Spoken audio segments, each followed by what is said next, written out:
Hey everybody, this is Logan with Bearded Bourbon, and before I jump into part two to the 13th century whiskey, I wanted to reflect back on a sample that I was given from a friend named Erica, and I thought I could do something pretty special for people that help me grow the channel. And so if you send me a sample, if you help the channel grow in any kind of way, I want you to become an official bearded bourbonite.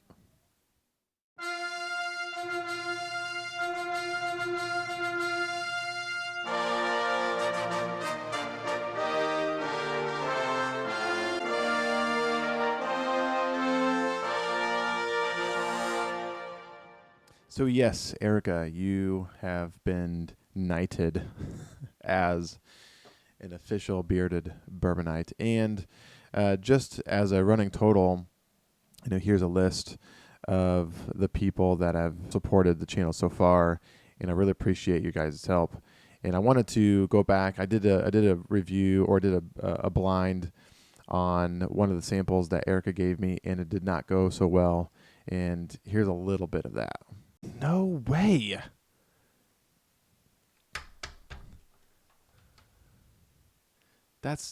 That blows my mind. So that was a Booker's 2023-04 Storyteller batch, and I did not guess that. And you guys will never know what I did guess because it's never going to go out there on the interwebs. But let's get into 13th century whiskey. Let me find a clean glass and jump into the low rye bourbon. Smells delicious just from the sample bottle, so we'll give it a minute. Okay. All right. Let me pull my notes back up on here. The mash bill for this, the low rye, is 78, 12, and 10. So, and the higher rye was 75, 20, and 5. So, 8% less of the rye and 5% more of the malted barley. So, let's get into it. And I need to go back to the higher rye. I have a little bit of the sample left. But this is just on the nose. Let's go to the different screen. Just on the nose, I get less of the corn, but it's still there. And I get a little bit more fruit. Kind of like maybe like a red fruit. Maybe a bit of like a floral note in there. That's interesting. But overall, like, just a really solid note. And this is 126 proof, so doesn't seem like it's high proof on the nose. But let's go in for a taste.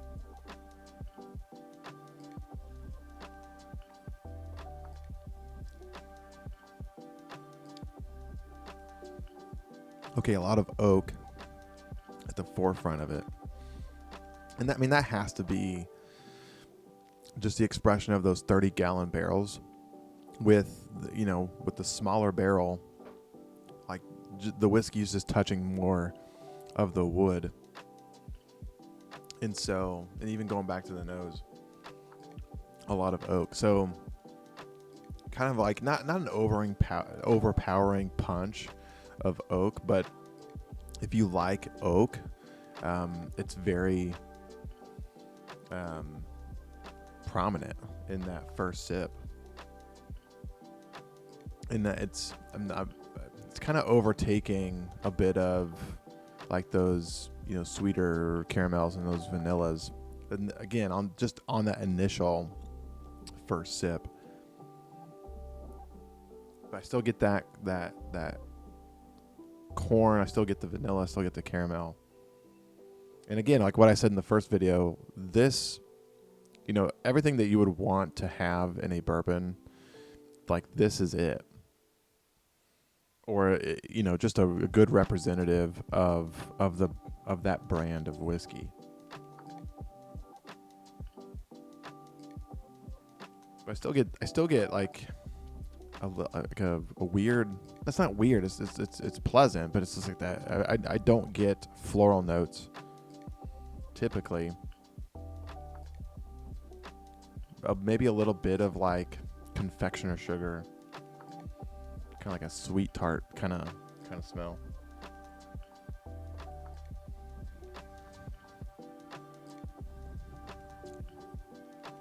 Now, the first sip was very oak forward.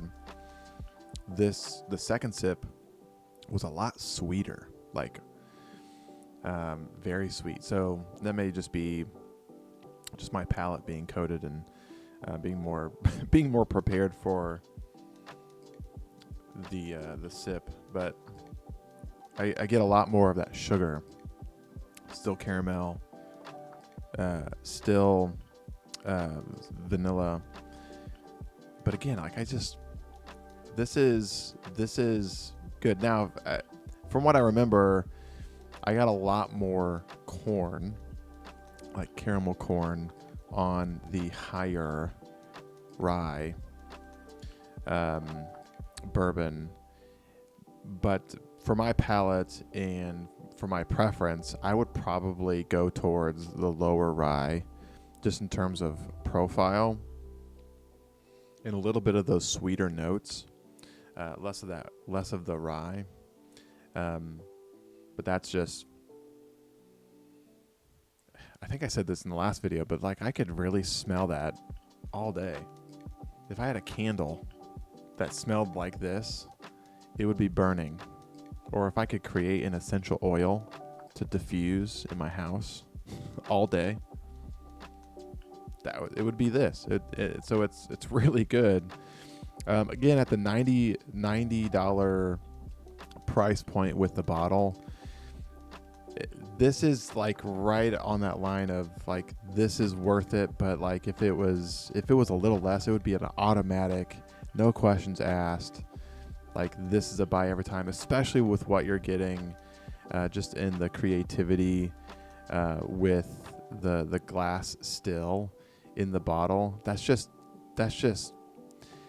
some people might call that like a gimmick. And I think Paul, and what he was trying to do was he was just trying to make something meaningful, create something, more substantial than just like, well, here's whiskey, we'll put it in a bottle and we'll sell it. But he wanted, again, to pay tribute to, I think it was Tadeo Alderati, and just his innovation with distilling. And so at the $90 price point, like, yeah, you're paying a little bit more for that bottle, I think, and just for the producing of that bottle. But I do think it's worth it. And again, if you're in the Colorado area / Nebraska area, I do think you can order online. I'm pulling up my notes again, and again, I think you can go to the private label distillery, and I think you can place an order. I think they can ship out. And so if you're interested, reach out to private label distillery. If I can put a phone number or address in the description notes, I'll do that. That way it's pretty easy for you to find. But if you're interested, like I would say, like, find a cask strength version of any bourbon expression, and I don't think you're going to be disappointed. I think it's a good representation of bourbon, and I think in the bottles is a really cool talking point, and the stories. Everyone loves a good bourbon story, right? So, so just the story behind it, I think, is great. So well done. And I'm going to finish this and maybe give some final notes, and then we'll move to that rye.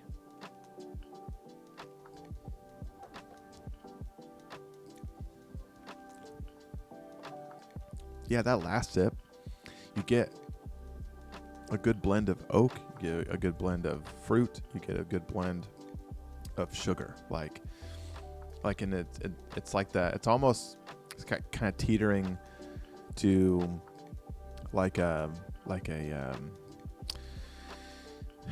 artificial sweetener kind of sweetness, but less of the artificial sweetener, more of the confectioner sugar. Very sweet, which I appreciate that. That's really good. So let me shift gears, and I don't have a palate cleanser. Oh well. So let's go to this rye. I think I have another clean glass here. Let's dive straight into the rye, which I've been like kind of getting into rye. The last rye that I had was a Jack Daniel's barrel proof single barrel rye, and my goodness, like it was so good. On that kind of artificial sweetener, that was like I got a lot of that on the Jack Daniel's rye, and I already know that I'm going to like this. So this is a 95.5, again from MGP. Same 30-gallon barrels. I actually did reach out to the company that produces the barrels, and I got a reply, and the guy said, do you have time for a phone call? I said, yeah, call anytime, gave him my number, and I never got a phone call. So and I didn't know how to reach back out to follow up. And so it is what it is. Because I wanted to figure out like what the char deal was, because it was like 2, 3, 4, 5 chars. And maybe Paul, if you're watching this video and you can comment on just the different char levels, I'm sure I would appreciate that, and I'm sure people watching would appreciate that. So be on the lookout for a comment. So this is like, yeah. This well, I'm not super into ryes. I've been buying more ryes lately, and that Jack Daniel's rye was phenomenal. So this smells so good. Like, so let's just go in for a taste. So this is 140 proof. I don't know if you can see that, but 140 proof. So the 126 proof was just lightweight compared to this rye. So I'm pretty excited to taste my first ever hazmat rye.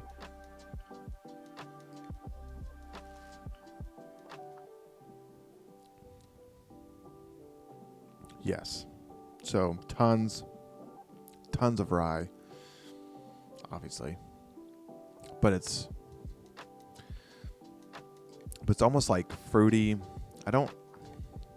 Maybe I can convince myself that there's some citrus in there, just kind of like on the back end of it. But that finish, it's still going. Like, play the tape back and see when I took a sip, but like, gosh, it's still it's just like in the back here, still going, still lingering. That's good.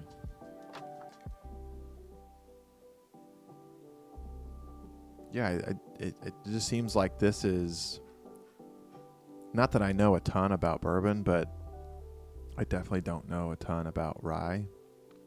But again, I think what 13th century, and again, this is MGP, and I know a lot of people can knock on MGP or Ross and Squibb, but like if people are honest with themselves, if you are honest with yourself, you love MGP, because I know you've had an MGP somewhere out there that you've thought, wow, that's really, really good. And then you found out it was MGP, and you were just like, oh, I don't like it as much anymore. But if you would have never known it was MGP, you would have just just clearing the shelves with that particular bottle, whatever it was. And there's quite a few out there. So regardless of the distiller, and regardless of the 30-gallon barrels, like the 30-gallon barrels is pretty interesting, just because it is different. I don't know how many people are doing that in terms of a smaller barrel and aging it as long as 13 centuries aging it. So I'm assuming this is also aged 4 years as well.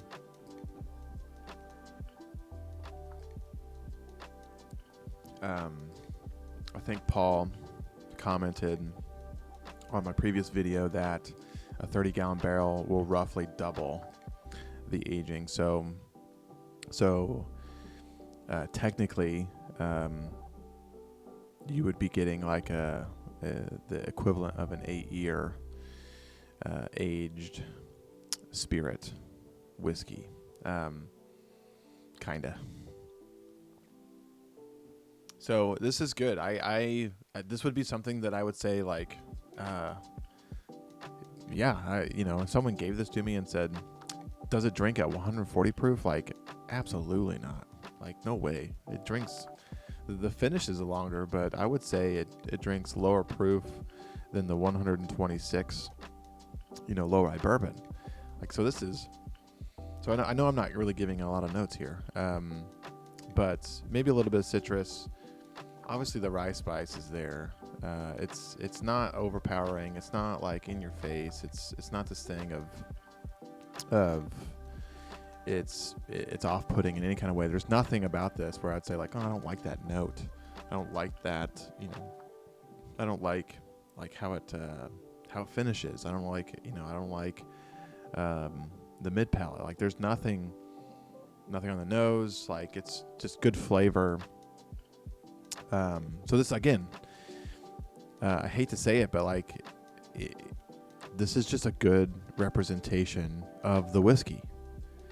And, so can the same thing be accomplished in a 53-gallon barrel? Probably, yeah. I mean, there's plenty of bourbons and whiskeys out there that go that traditional route. But, and again, for the price point, comparatively, again, if this was, priced a little lower, it would be an automatic thing. But at $90 around that price range, like, you get people who are going to be like, like, I have to know that I really, really like it to spend $90 on a bottle of whiskey or a bottle of bourbon. So it's priced to the point where it's like it would cause a lot of people to be like, no, I can get MGP, somewhere else for, a lot less expensive. But again, you're paying for a story. You're paying for the innovative approach to putting a hand-blown glass still inside of a bottle, and which is not the most common thing, but it's unique, and you're paying for the uniqueness of this brand. And I think as they grow and as they continue to expand their brand and expand their expressions, well, hopefully you will see that price point come down. But at $80-$90 for a one-off, like, I would say yes. Like, these the samples that I've been given, I would say, like, these are worth the buy. Just to have the bottle, and bonus, it's good whiskey. It's good. So I hope that you have enjoyed these reviews. Brandon, thank you so much for reaching out. Paul, thank you so much for sending me these samples, and I look forward to acquiring some of the bourbons and seeing some of the new stuff that you're going to put out in the coming months and years. And if you want any information on 13th Century, I'll put a link to their website down below. And I'm going to finish this, and we'll sign off.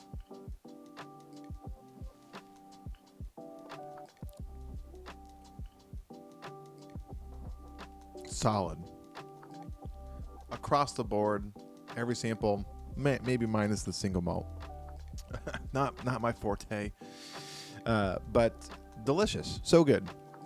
And I appreciate the opportunity to do this, and to review it, and to give my very novice opinion on the whiskey. But be on the lookout for some more reviews. I've been sent a couple more samples from other distilleries, and I'm really excited to get into those. And I'll also be interviewing some people from local distilleries, and I'm excited to get into that. So if you can, please like and subscribe, because it helps me be able to actually, go outside of my day job and my full-time gig as a therapist, and do more fun stuff like this, and drink a lot of good whiskey. So thank you guys, and until next time, we will see you then. Cheers, everybody.